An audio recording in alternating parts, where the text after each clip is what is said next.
بەناوی خی گەورە و میهرەبان بەڕێزان چارەخوازی ئەم جارەمان کە سەردانی کردوین ئازارێکی زۆری گورچیلەی هەبوو. دوای پشکنینی تەواو لە ڕێگای ئەشعی سیتیسکان دەرکەوت کە دوو بەردی گەورەی هەیە، قەبارەیان هەر یەکیان 2 بۆ 3 سانتیمە، یەکێکیان لە ناو بۆڕی حالبە، ئەوەی کە لە ناو میزڵدانە.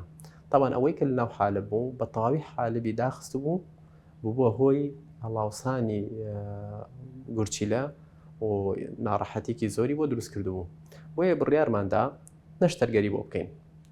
نەشتەرگەرێکە معلومە لە ڕێگای نازوورەوە دەکرێت، بەڵام جاری وا هەیە نازوورەکە زەرری زیاتر پێگەێنێ، وەکو ئەم نەخۆشە کە چوین هەڵماندا بە نازوور سەیرمان کرد بەردەکە زۆر گەورەی ئەوەی ناو بۆڕی حالب بە لەیزەر نەدەشکا و کاتێکی زۆری ئەویست و ئەگەری هەبوو بۆڕی میزی زیاتر ئازیێت بە.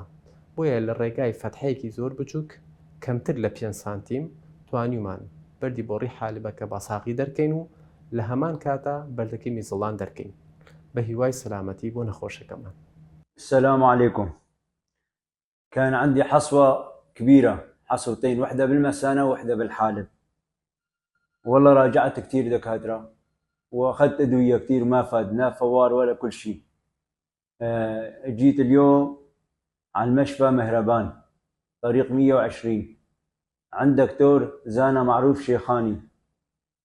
طبعا الفضل لله وثم يرجع للدكتور، وجعلنا لكل داء دواء. والحصوة هاي سويت عملية، وهاي الحصوة بفضل من رب العالمين وبفضل الدكتور سوي العملية وشلنا الحصوة. نشكر إدارة المشفى كتر الله خيرهم، ساعدونا كتير، يعني تقريبا أخذوا منا نص الإجرة، كتر الله خيرهم.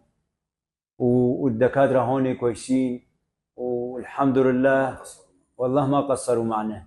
الشهادة لرب العالمين. میهرەبانی دڵسۆزی و لێزانی